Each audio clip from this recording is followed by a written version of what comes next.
And we are now live on Facebook. So welcome everybody. Welcome to today's show. Our guests are all people working in health, wellness, and food security. And we're talking about this at the time of COVID.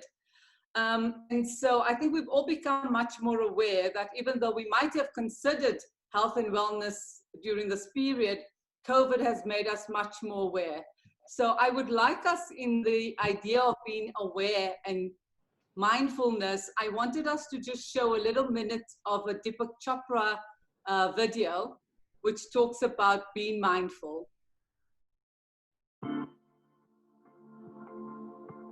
When you start that reflective self-inquiry, ask yourself, who am I? What do I want? What is my purpose? What am I grateful for? Go into the stillness of meditation. You have what wisdom traditions have called revelation, revealed truth. Now, that sounds very grand. I would say just call it insight. Meditation, mindfulness, awareness of body, awareness of mind, awareness of mental space, awareness of the web of relationship, awareness with that which we call the universe. It leads you ultimately to the awareness of awareness. And when you discover that, that's nirvana. I like that, awareness of awareness. So I think in this conversation, Mom Scholastica, our very good friend who's sitting in Tanzania, in Dar es Salaam, you actually inspired in many ways the show, because when we were talking about people who had contracted the COVID virus, there was such a lot of fear, and you sent me something interesting. So I'd like you to tell us your personal journey with COVID. Thank you very much, and good evening to all of you. Yes. It's actually my pleasure to share publicly that in early June of this year, I contracted COVID-19. Now, before that, from the beginning when this pandemic was declared, there was a great deal of fear and mysticism and that I found it necessary to go on and research to understand what really is COVID-19. And by April, I actually came to understand that COVID-19 is not a disease per se. It is a thrombotic syndrome, which when it actually enters the body, it causes blood clots, and it also causes inflammation of veins and arteries, which is how come it blocks the chest, it blocks liver, the ovaries, it blocks all of the organs of the body, including anywhere where there are veins, which is why in many ways the ventilators do not work, because if you have blockage and then you have the blood clots, you need to do something about that. So what I did when I got the infection, first of all, I took an anticoagulant. Usually it's actually a cortisone. And then I took an anti-inflammatory combined with an antibiotic, because once your veins and your arteries have been expanded and invaded, one needs to protect against secondary infection.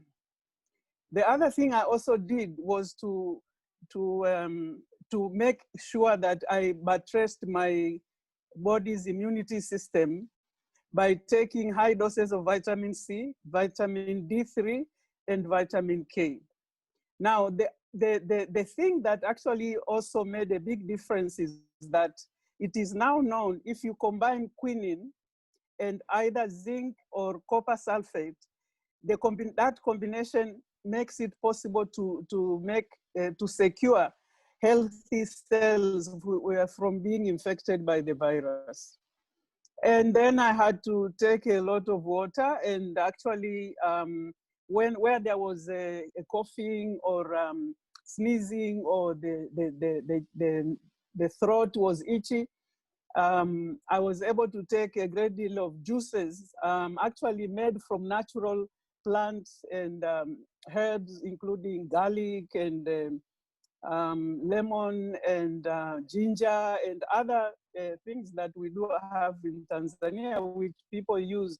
Many people do not go to hospital until it is actually very, very serious. So in that combination, it was possible for me. I had a treatment regimen that lasted for a week. And within that time, actually, everything cleared. And so I can't help wondering why we keep getting statistics about how many more people are being infected, but not enough is being shared in terms of what really works, how is the disease presenting itself. So if I was able to treat the blood clots and the inflammation and the other aspects, I'm hoping that as people hear this, people will actually go out and research and do something about themselves. This is very important because in my 3 decades of working with the United Nations, I came to learn that when there is a global disease or a global pandemic, it will take time before an internationally agreed treatment regimen is going to come about. And in that case, it is very important for you and I to take responsibility for our health and for the treatment, because I cannot say to the doctor, prescribe this and this for me as treatment for COVID. He or she will refuse because they don't want to lose their licenses. But when I asked for the prescription and took responsibility for it, it actually was not a problem. So I think there is also not only that there is a lot of fear being spread, but you and I are depending too much on government to resolve issues which are really of personal health. So I would like to leave it here, and then we can have further discussions as we go along. Thank you so much, Mom Scholastica. Daisy, we're going to come to you, but I'd like to just show a little link of your TEDx presentation that you said was some time ago, but was very interesting. Justine, could we show Daisy's TEDx?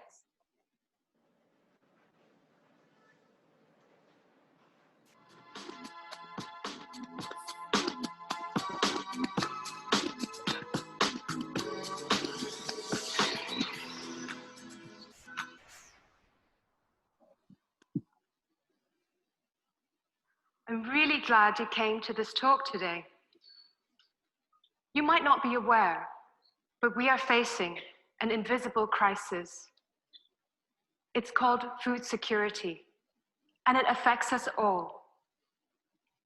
The good news is I have a battle plan, and I'd like to invite you to join me to start a revolution so that we can change the future of Hong Kong.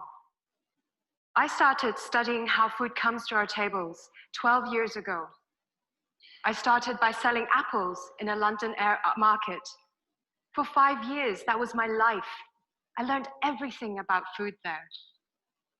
I did a PhD, and then today, I'm an assistant professor at the Baptist University.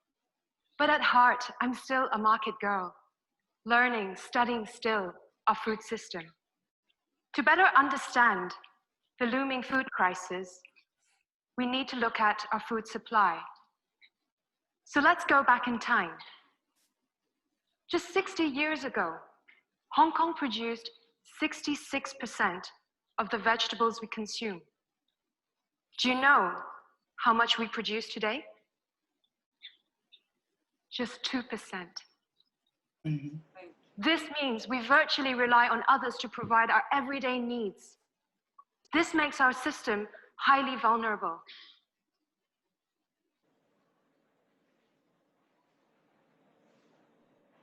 Thank you, Daisy.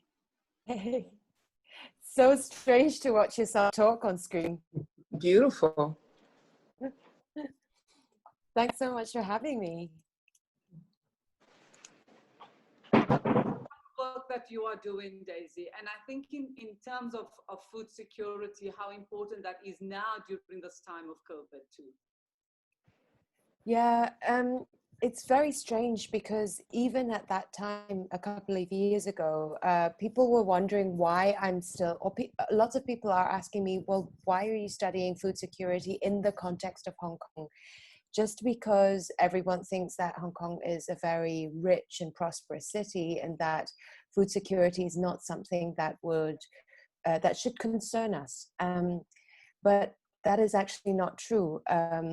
Food security in its urban manifestation actually happens everywhere in all the major cosmopolitan cities in the world.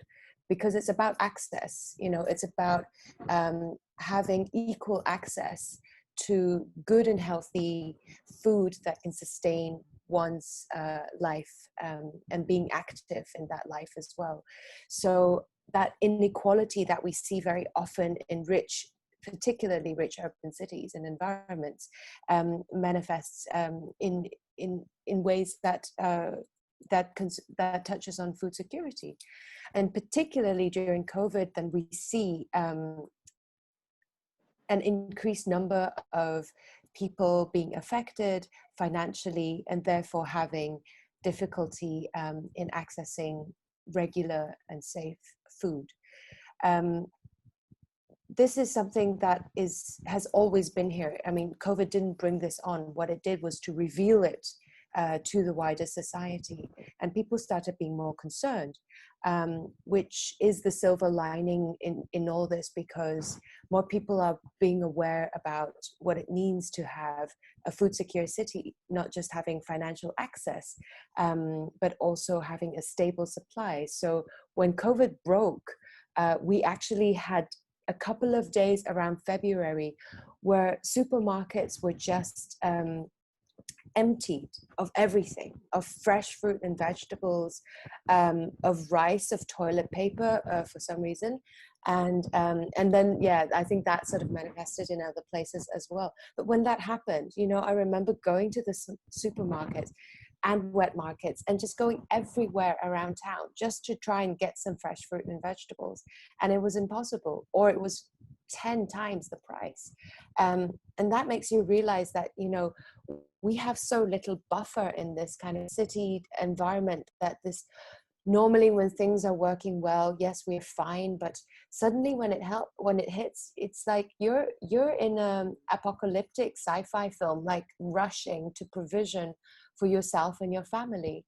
And so this is something that I want to bring even more attention to, because it's not when things go bad that we need to work on that. It's on good days as well that we need to prepare for these scenarios. And it's not just a particular level of demographic people. It's like everyone in today's world should be able to eat healthily and safely and be able to afford to do so. Absolutely. And we're going to come to Mama Nasira later when she actually shows us how we can do that. Safina, I would like to come to you now. We're going to show just a little minute of something that you shared when you went to Pakistan. I know you're based in the UK, but your work is both in the UK and in Pakistan, and you're concerned particularly around children, trauma, mental health. So if we could see that little clip, please. We're going to talk about trauma, and I want to bring trauma out into the open and basically make people understand that work with children, that, you know, trauma is like carrying baggage on your shoulders. And if we intervene in the right ways, we can actually provide relief, and we can do it for children, and we can do it to ourselves as well. We can self-help as well.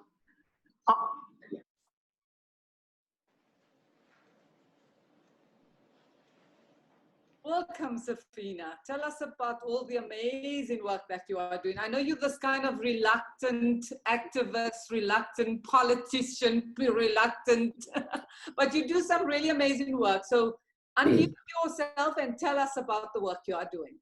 Thank you, Firdaus, for inviting me. And you're right, I was a bit reluctant because, first of all, because we're friends, and I'm thinking, I don't know, we've never touched on that topic really, we've only just had fun together. So yes, I do, it's my passion, mental health, good mental health, but especially in children and young adults.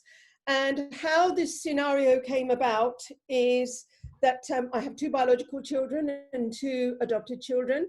And from the experience of bringing them both up, I discovered differences in their behavior, and it was easier to interpret the younger 2, who are my biological ones. So if I was presented with a problem, I could walk back and see where the root of it was and then address it, because they were there with me all the time. I'd seen them growing up as, you know, from babies, born, whatever. And you can pick up on habits and everything and their temperament and their personality.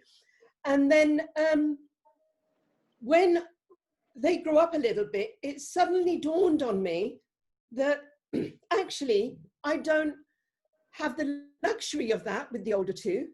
And that struck me so hard that I thought, oh my goodness, I haven't been a good mum. And I know in society as mothers, we are often labeled with that, you know, and we're asked the question, if nobody else is asked but the mother, is she a good enough mother? And so I don't know how I fell into that. I think you do, because you're vulnerable. And so I became curious, and I had seen a lot of turmoil in their teenage years. And that's not totally unexpected, because children do rebel. And no matter how much I tried, I couldn't find anything. And then on the social media, I love the social media, it's so many strengths. I came upon a lady, a professional, who talked about trauma in childhood. And I contacted her and I said, can I come and see you? And she said, well, I'm doing a presentation in the House of Lords, so the House of at Parliament. She said, you can ask if you can come. And I asked, and now I've got into the habit, if you don't ask, you don't get. So I went along, and suddenly the light came on, and I thought, so that's what that all is all about. So it was then moved on from not just being about my children, but everybody's children. And I thought, you know what, in Scotland and in England and in Australia, they have raised a lot of awareness, and there's a lot work going on to do with trauma and finding out what is behind it, where it's come from, whether it's treatable, whether resilience can be found, whether there's recovery. But in one place that it's not, well, actually many countries, is Pakistan. Now I have a link with Pakistan because I am Pakistani, I'm British born. And my pull, because of your roots, you do have this pull. I got this pull a few years ago through politics and something else, but this is totally not related to that at all. And I thought, you know what, I want to help the most vulnerable as much as I can, because it gives me satisfaction. But the thing is, I'm not qualified. So how do I get around this? How do I find a way to get to Pakistan, to make the links? And it's been a long climb. And so I started a charity in England. I had to register it. That was very difficult because obviously Pakistan has gone through a lot of turmoil. But finally it was. So my husband kindly supported me financially. He said, go and do what you want to do. So the only costs I had was to pay the professional, because it's her income. And she, bless her heart, Lisa Cherry, her name is, she said, okay, if you're game, I'm game, let's go. So we went. We were scared because I had never done anything like this in my life. I brought up my own children, but to help a load of other children is difficult, and in an environment you're not familiar with. So, and as soon as we we landed in Pakistan, I was fearful, not just for my own safety, but for hers primarily, because I had to protect her. So I was a bag of nerves, but in the meantime, I had contacted through friends, institutions, universities, schools, organizations, charitable ones, and social workers, and said, look, I bring this professional, she will give you insight into how to understand trauma. You cannot even get to the point of recovery until you understand what it's about in children and how it's manifested inside the mind, inside the brain, and inside the body. And if she can give you some pointers, I think you will benefit from it. So we got plenty of interests. I didn't charge a single penny, because I thought if I come into that, then it's going to be about money, and I don't want to get involved with this, because I want to see it work, first of all. And then we did go, and we spoke to many people. We went to many institutions and organizations, and it did register immediately, like it did with me. You know, the light comes on, it's like, oh gosh, is that why they behave the way they do? I mean, children working, before they get to school, and I'm talking obviously about poverty, you have to think of where they're coming from. They have parents if they live in poverty, who are out working. They will not have somebody minding them, so they have to go and work themselves, selling vegetables, blah, blah, blah. Then come to school and do the learning. And then after school, maybe go to work as well. So teachers have to understand them. And teachers come themselves from backgrounds which may not be so informed and knowledgeable, but to let them give them that teaching as well is, I think, invaluable, because it changes their whole approach. And then young students as well. And I made the mistake of thinking that somebody will know about this, but not many people do. And I think it's a crying shame. And so I'm just going to carry on doing it, because I get pleasure from knowing people have learned about it. But I don't really talk about it that much. So I wasn't really prepared when Firdaus asked me, and she said, no, you have to come. So I said, okay, well, that's what I do. So that's my passion. Yeah. That's my passion. And now the COVID scene is another thought in my head, is that how are the children coping? How are the children coping? I can't do anything now because I can't get there. And it is only a drop in the ocean, but still, every drop matters. And we'll come back to you, because I'd like you to tell us whether some of the people whom you've worked with in Pakistan, if you're still in contact, and what they are considering doing now during COVID. But we'll come back to that. Fatima, I'd like to talk to you in terms of your work, but before we start, we'll also show a little clip, because you guys just did some very exciting work recently. So Fatima is a human rights lawyer and has worked extensively in the HIV/AIDS space. Can we see that? Oh, it's actually an audio. So can we hear that clip, please? It's just after 25 minutes past 12 o'clock. You're listening to the Midday Report with me, Lester Kivet. Now, the Health Justice Initiative and Accountability Project, Open Secrets, have joined a case in court where pharmacy group Dis-Chem is appealing a ruling by the Competition Commission. It relates to the retail group being ordered to pay a penalty of more than 1 million rand after allegedly hiking the prices of surgical masks during the course of the COVID pandemic. Dis-Chem is appealing the ruling and its 1.2 million rand fine, arguing that it did not have dominance in the face mask retail market, and that the increase in prices of between 43 and 261% was due to a global shortage.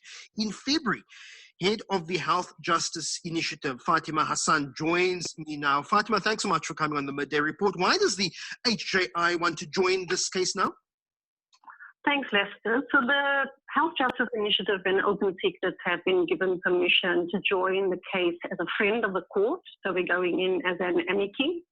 And basically, we want to argue that the court needs to have consideration of evidence that we'd like to present to the court, but also that the court should take into account that we have a constitution and that our jurisprudence on anti-competitive behavior, which is basically the framework that the Competition Commission and Tribunal uses, should really be developed with Section 27 of the Constitution in mind, so that we can develop a framework that looks at how do you deal with potential profiteering in the middle of a pandemic which is unprecedented globally and which is having a severe socioeconomic impact in South Africa, given our high levels of inequality. So our argument really is that we want to go to the court to make arguments to convince them that in the middle of a pandemic, gouging, anti-competitive behavior, even if you're a dominant firm, even if you're not a dominant firm, is really one, unethical,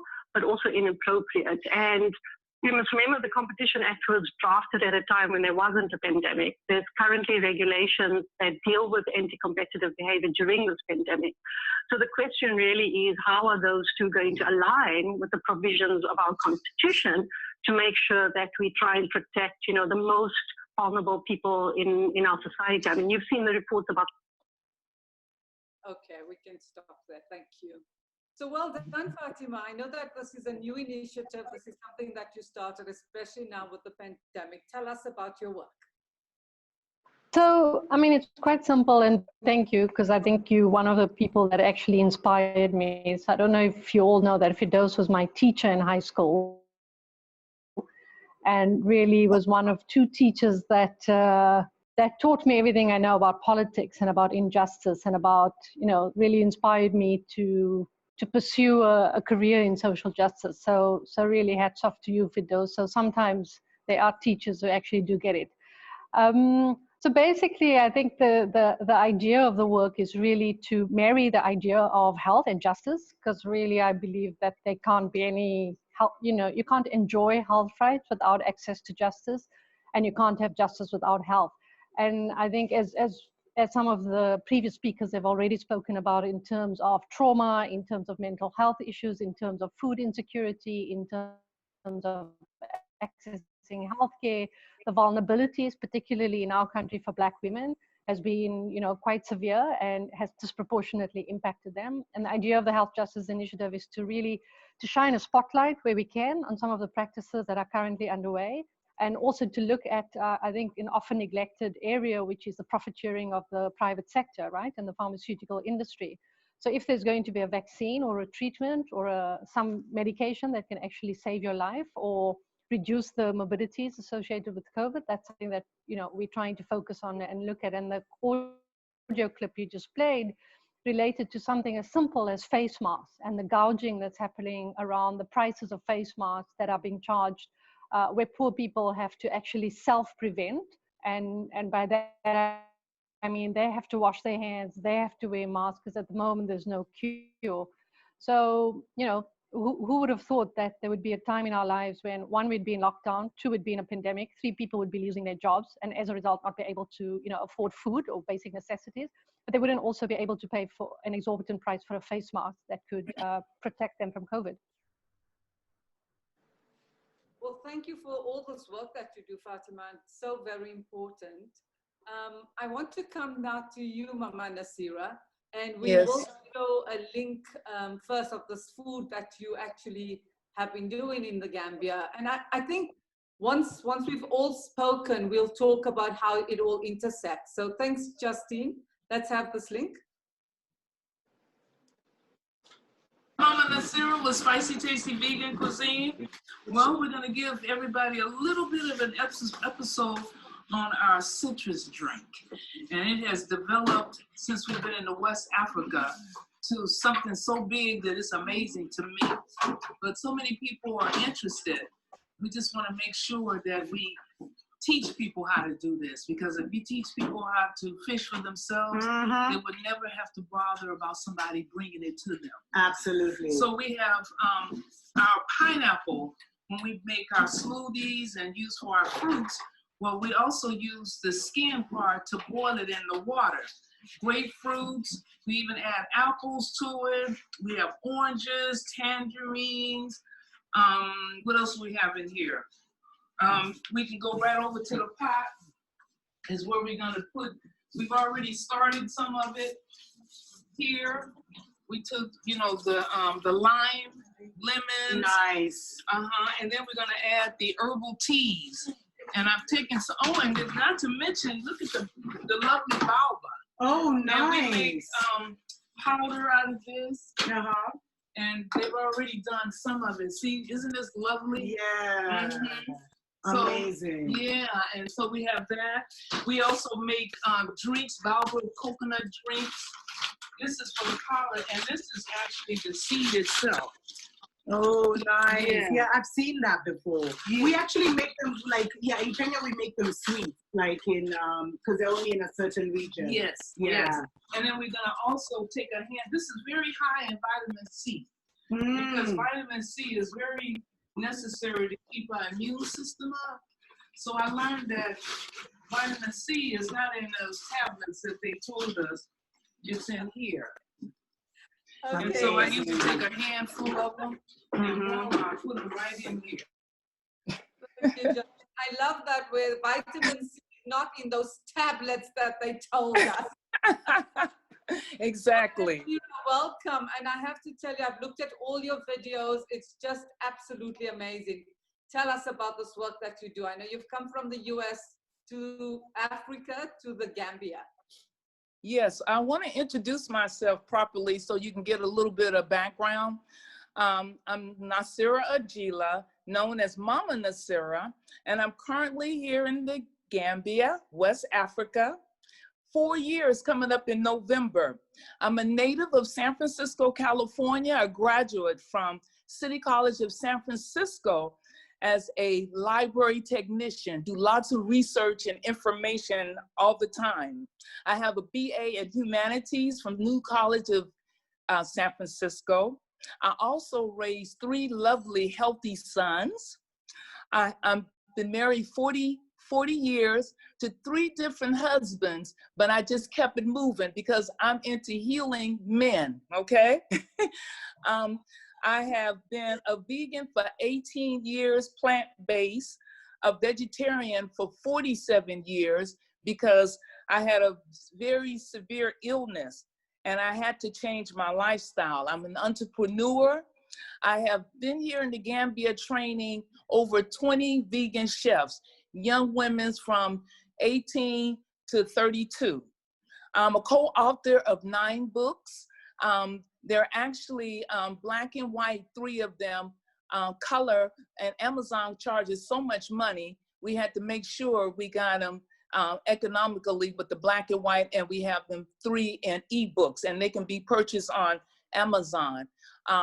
One of them is #1 in the UK, and the other one is #1 on Amazon.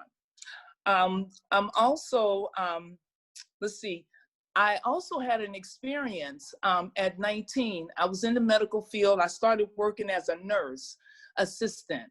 And after a year and in college studying medical assistant, I've been very ambitious since 17.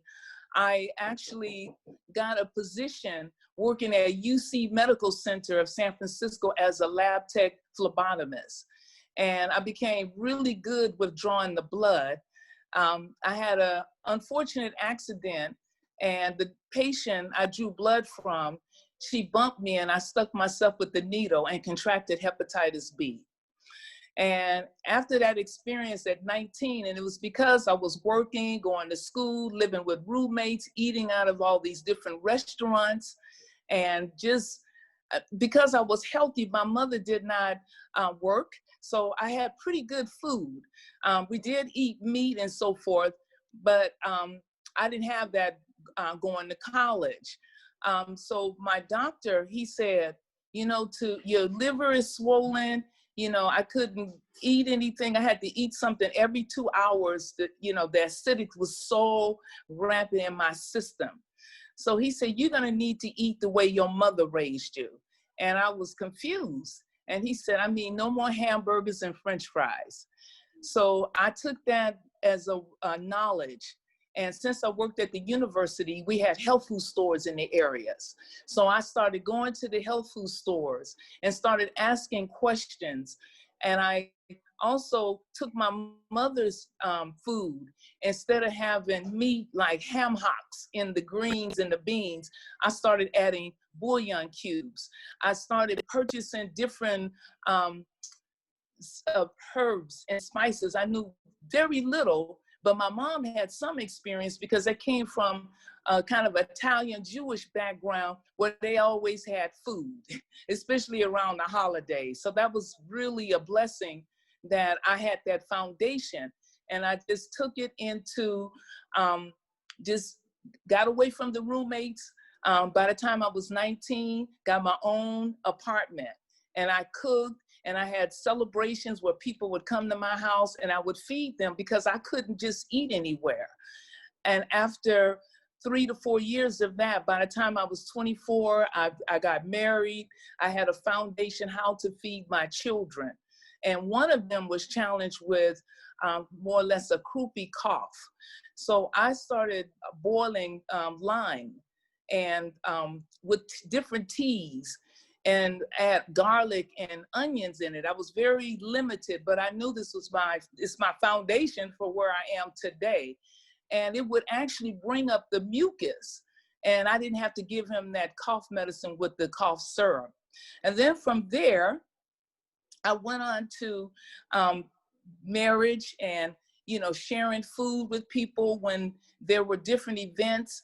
I started reducing the meat and using small portions of the meat. And I bought a wok.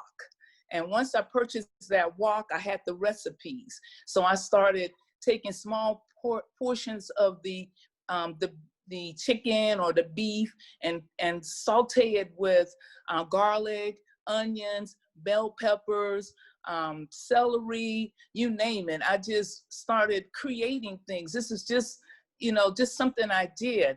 And that's when I realized this was starting an alkaline diet. And with this alkaline lifestyle, it's so important that you know your blood type, you know that what other people eat, you cannot eat it. I learned from being a type A positive, I was actually born to be a vegan. And that's why I think I'm in Africa. And it's interesting that I'm at home here. But except one thing, when I come here, I had started hiring people to do work in my 6-bedroom house. We have a guest house, 6 bedrooms, because we thought Americans were going to come. And in those few years, a few of them did come, and we gave them room, and then they would eat the food. And when they would eat the food, guess what? They would start to reduce weight, because the food that I have, it removes the inflammation out the body, because that's where all diseases occur when you have that inflammation, pus and mucus. I just been just creating ideas for my young people when they come, if they have cramps. I bring out the zinc. I have feverfew, turmeric, MSM, you name it, spirulina. I have a health food store here, to be honest. I don't like to tell anyone, but I bring people in and I just share the love. And I'm 66 years old and really grateful that all of the things that I've done and experienced has really helped my life. And I want to share, this is my drink. From that drink, the concoctions. We're mixing together. This is the mixture. It's like, you can have it alone, but then I like to add it with maple syrup, and I have that shipped here because they don't sell it here. Or you can use your local honey. And it's excellent. Most of my family and friends, when I call them in the US, they're right now having this drink. We had an experience in, I think it was January. One of the herbalists come here, and we've been knowing him a while. He said that since I have this wonderful drink, he wanted to present it to the West African community, the Nigerians, so that they can, if I had something to present, or any of us from Africa that can help our community and ourselves, he would present it to them. And they did, and this was in January and February. And suddenly, voila, in March, here it is, the COVID. And it's been helping people with malaria here, with high blood pressure. I mean, this thing here is so powerful. If you have any sniffle, this will take care of it. So I'm not saying it's the actual, condition or the herb or the drink, but I think if you have any challenges, and we all have at least, I have 30 some of these ingredients in my pot. But if you have just 10 of these things, you'll be fine. And you won't have to go to any doctors unless there is something going on. My husband 2 months ago, or 3 months ago. Mm-hmm. I just want to come to Daisy, because Daisy, yes, ma'am. Talking about food security and what is available. Yes.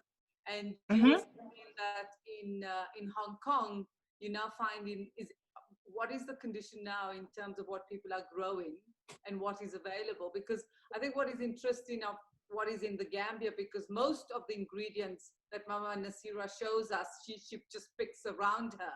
How is it in Hong Kong? We grow buildings, unfortunately. See? Yeah, Yes. and I think this is something that I am also hoping that we could look ahead and change, because so often we think about agriculture as something that happens in the past, that it's not part of that imagination of progress. And in the kind of understanding of how There's increasing global population, increasing and rapid urbanization, especially in Southeast Asia.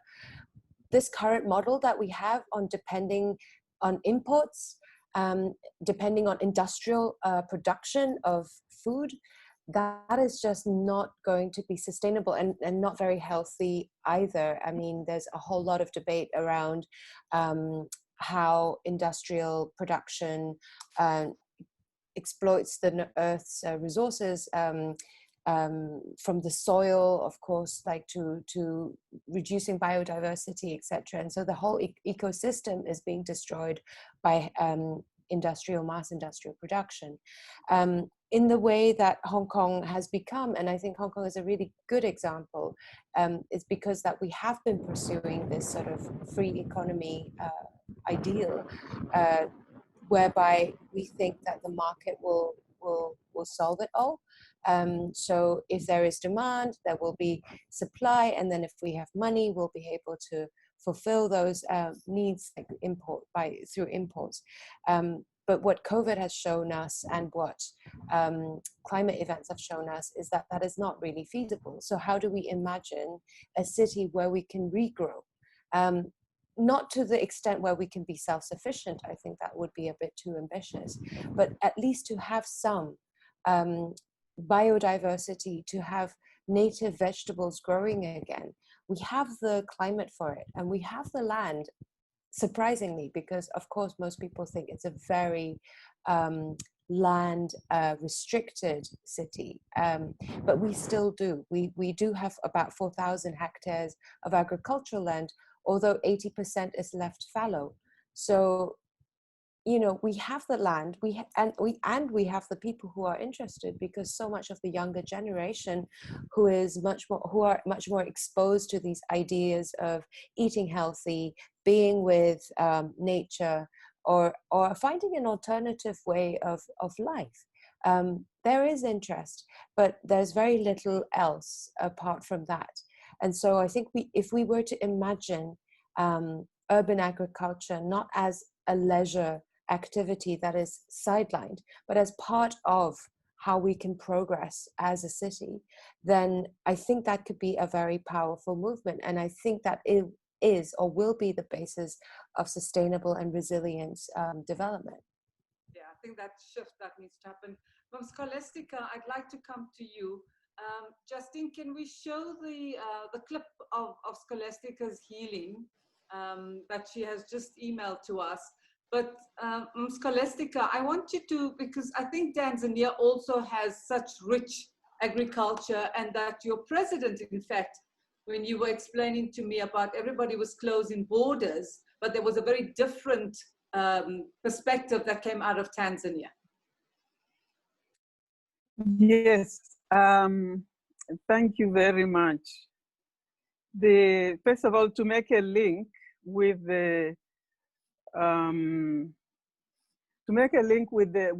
what Mama Nasira has been saying, and also what our colleague from Singapore has been saying, there's a very strong link between our healthy lifestyles or lack thereof and how COVID-19 actually presents itself. Because one thing is that COVID-19 really is affecting the people who are most at risk, people whose immune system is undermined. You know, people with chronic diseases like high blood pressure, diabetes, cancers, AIDS, and what it is telling us, and actually poor nutrition as well. And what COVID-19 is showing us is that the most important thing to do is actually to strengthen the immunity system. And what Mama Nasir has shown us is exactly that it cannot, we shouldn't look at food as, we need to look at food as medicine, rather than just looking at food as different from what happens in our bodies. And what Tanzania has done, the president of Tanzania, President John Pombe Magufuli did, he's actually, he is a chemical engineer and a professor, and his approach has been that a national lockdown was not a viable approach to addressing the issue of COVID-19. So he did encourage citizens to sanitize, to self-distance. And then there was a great deal of effort done by government, including through the National Health Research Institute, to actually show people what it is, how they could prepare their own concoctions, like Mama Nasira is showing us. It was nationally circulated. People were using it. People were shown how to use steam inhalation to deal with the viral load. And people are encouraged to go about their lives. And actually, schools were closed from March, but from 1st of July this year, Tanzania is open for international business. We have schools are back, the students have gone back to school, people have gone back to work. The tourism industry is open, and the World Tourism Organization has actually issued Tanzania with a stamp saying Tanzania is safe for travel. So when you look at it, in Tanzania, we are living as if there is no COVID-19 because we do not seem to have that problem. And then it actually begs the question, but how is this possible? You know, could it be that the world has been looking at the solutions in a way, could we look at it differently? Because now we also know when you lock down, not only do people miss the opportunity to go out in the sun and to, cross-infect and in fact build your immunity system, but you actually are causing people to have huge crisis with hunger, starvation. You are putting people together. Domestic violence has gone up. Violence against women and children. There's a higher number of school girls getting pregnant and getting out of school. So you can see that the economic and the social and political really problems are increasing when you actually do lockdown. And I know that maybe this is not a time for us to discuss this at length since we are looking at this from a wellness perspective, but there's something to be said about the need for us as people, you and I, to also think, we have so much trust on government that we think government can be the solution to everything. But it is about your health. It is about my health. And if we start doing issues that are looking at food security, household food security, the wellness of people actually getting off meat and going from vegetarian even to being a vegan, eating more responsibly, those kinds of things are going to have a bigger impact on our wellness than actually depending on hospitals and ventilators. So I find this conversation extremely important in helping people to see that we really need to look closer to home with you and I taking responsibility for our health and then looking to see if there is anything else that can be done from an institutional perspective. Absolutely. Thank you. So Fatima, I want to come to you here because I think the issue around government and we kind of hand over and we give it over to government. You look after me, look after my health, tell me what I should be doing. And yet we know that there's so much corruption and everybody has their own perspective and their own reasoning. So I want to talk to you from a justice perspective, Fatima. What do you think? What do we hand over to government and what should we be taking care of? I mean, I think there's two issues. The one is that people assume that only governments are corrupt and that the private sector or the pharmaceutical industry isn't. And I think there's an entire health and wellness industry that exploits, the hopes of people and their vulnerabilities. So certainly I think government has an obligation to create the conditions for you to live a healthy life. I don't think it can be all on our shoulders. I mean, this is what we call the social determinants of health. The system is designed for poor people to be more vulnerable, to be more ill, not to get the health care that they need. And so certainly if you're privileged and if you have wealth and if you have private insurance, you can get a better access to, quality health care. So the obligation has to rest with government because that's who I elect. That is part of our democracy. I don't elect you, I don't elect my friend, I don't elect my doctor, The government is there to provide healthcare services and to progressively realize it. But certainly I don't want to rely on government, like you said, for everything. But I think when you talk about health and education, and if you locate that in the context of human rights, then it is their responsibility. So I can take care about my health up to a certain point. But if I'm living in a densely populated informal settlement with no proper sanitation, with no proper food supplies, with no social relief, with no public transport, then there's nothing much I can do to prevent infection or ill health.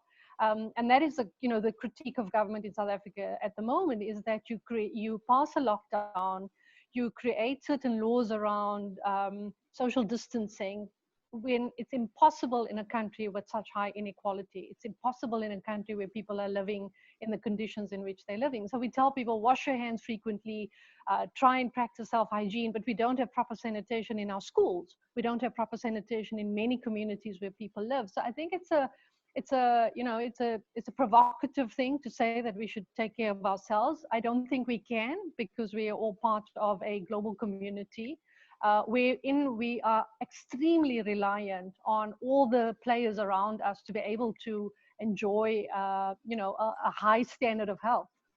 And similarly, with the private sector, the pharmaceutical industry or drug companies, it's, I can only do so much to try and create a better situation for me or for my family. But ultimately, if I can't access a life-saving medication because it's too expensive, because I'm too poor, then basically I'm going to get more sick and I'm going to die. And so I think the systemic issues around global inequality, issues around what's called intellectual property, which prevents poor people, especially in Africa, in the global south, from accessing things that could save their lives, is all coming to the fore with COVID. Safina, I'd like to come to you here, because I think the issues, and I know that you're not going to Pakistan at the moment, but if you consider, and you know Pakistan really well, and we understand the challenges in terms of poverty and availability of resources, and we know where children are and the challenges, do you think, though, that having just little gardens, food gardens, that would help in a way? And is that happening to the scale that it should be? So we go back to kind of, as Daisy is saying, that we take responsibility for that food security. You're on mute. I've been, during the whole lockdown situation, and I've been in lockdown since the beginning of February, because I happened to go to Singapore where my son is, and COVID had already affected there. So when I came back, I quarantined, and then COVID set in. And I had one eye on what was going on here because of my own family and myself, because suddenly we are isolated from everything. So we have to do everything within the house. And how that affects us is, it has had a profound effect on people's mental health and what they have access to and what they don't have access to. Suddenly, what kicked in was what was best for my two not teens, but 18-year-old and 21, and my husband who's diabetic, and I'm borderline diabetic. But how do I get fresh food into the house every day? So, whatever we had access to, which was good health, we walked to the local shop. And we didn't go anywhere else, so that we didn't, contract the corona at the time. And then whatever we cooked healthily from home, because, and we stopped getting takeaways. So there was a good family feeling going on. We didn't really find it as difficult as that. Now you go over, if I put my mind into what's going over to Pakistan, there is no comparison whatsoever. Their challenges were huge compared to our little UK, absolutely huge. First of all, COVID brought forward, like in UK and much of the world as well, situations like child abuse, nutrition because of poverty, domestic violence because, child abuse, it can all happen behind doors. So my concern was always the mental health. How is it going to go? How are they dealing with that? But that was put on a back burner because people had to find food. And then the challenge was for the Pakistani government, do we go into lockdown or do we have a partial lockdown? And there was a huge, disagreement. And I, for once, stood back and thought, I don't know. I really don't know, because your dynamics are so different. You have such poverty that if the person, people that are living in camps or are living on the streets, how are they going to even make any money to eat, to have one meal where they're only basically getting a meal one day? You can't put them in lockdown. So an answer had to be found. So it's been a huge learning curve. It really has. As human beings, each of us has learned that we don't know it all. And we do have to do the best that we can with what we've got. But as Fatima was saying, if you haven't got much, what on earth do? You turn to the government. But the government doesn't always know what they're doing. It's all been an experiment. So it was all, just for me, it was like, have faith in Allah, just sit it out. Just sit it out and see, and let them do what they think is best. And they say they've got COVID under control. But in the UK, we haven't had everything. And I'm thinking now, no, they don't know what they're doing. They shouldn't have done this. They shouldn't have done that. But the two, I cannot compare. So I hands up, I thought I can look after my family, but I'm in no position to give anybody any advice on this. So that's how we cope. I was watching you cooking, because I know when I visited you, you'd never cooked. So that's what Carla did. I do cook, but I don't like cooking. And I had to cook, and I was forced to do something that I felt, why do I have to do this? So that's what we'll go to Mama Nasira. Mama Nasira, you love to cook. You love to feed. You've learned, and this has been a process for you. And I'm going to give you the final word, because I think what is important for us is to consider it's an intersectionality around these issues. So what Fatima is saying in terms of whose role is it? And Mom Scholastica, having had 30 years in the UN system and understanding how that functions, and therefore how your rights are taken from you. I think coming to you, Mama Nasira, what I really enjoyed was that you were able to, through the Gambia, because we grow up in Africa, and Africa is a country for some people, but as we travel on our beautiful continent, we know the availability of food. So in the Gambia, that you have all of this, and that you've taught people to just make a concoction and drink it. Because at some point they were saying to us, put in the hot water, the lemon, all the citrus, put in the ginger and the honey. And then suddenly there were all these things that said, no, don't do that. That's not for COVID. Don't do that anymore. And I was saying, but my mother brought us up on that. So we were doing this 50 years ago. Why are we not doing this anymore?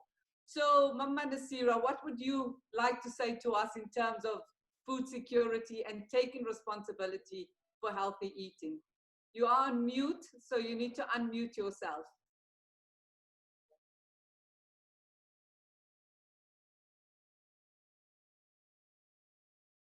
You are still on mute.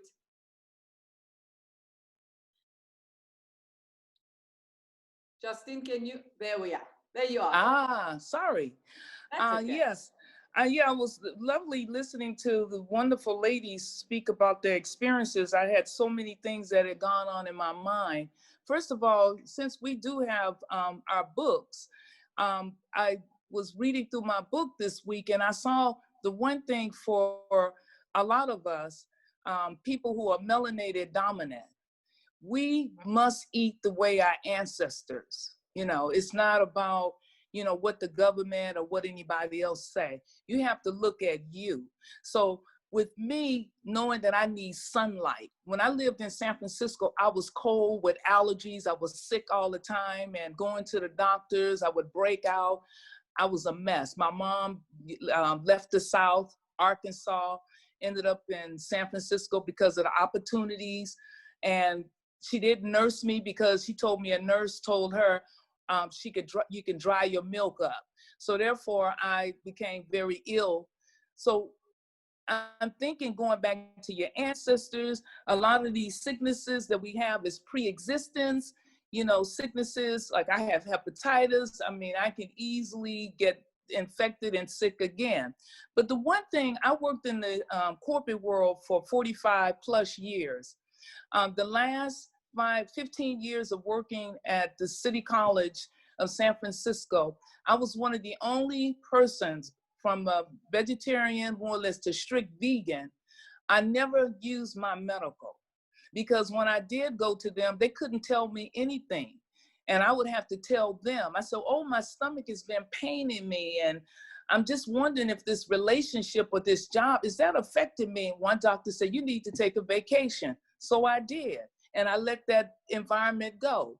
I think it's more or less, as I was thinking too, an alkaline diet opposed to acidic diet. Since my body is more melanated dominant, I don't need the fats and the proteins. I need more of the legumes, the fruits, lots of fruits, lots of vegetables, greens. I mean, here in the Gambia, they're more or less melanated dominant. But because they've taken on the more or less the colonizers or the Europeans approach, they have that in their lifestyles, and they're the ones having this, what they never had before, diabetes. Like my mother died of cancer at 66 because she was eating the food that isn't our food. And I think we need to re-educate ourselves. You know, this is the time for education. Read, study. Yes. Google it. Just to end it with is to re-educate ourselves. So we got to re-educate yourself. Show everybody. I know that it ends too quickly. So in closing, we usually ask people. Show. It's the F show because of my name, but so for me, F is for freedom. Daisy, what is F for you? For a full stomach. A full stomach. Safina, F is for?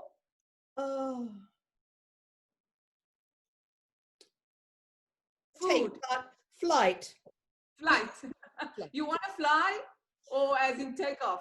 No, take flight and use this opportunity as an experience and learn from it and fly, because we've learned so much. Mom Scholastica, you're on mute. Sorry, you're on mute.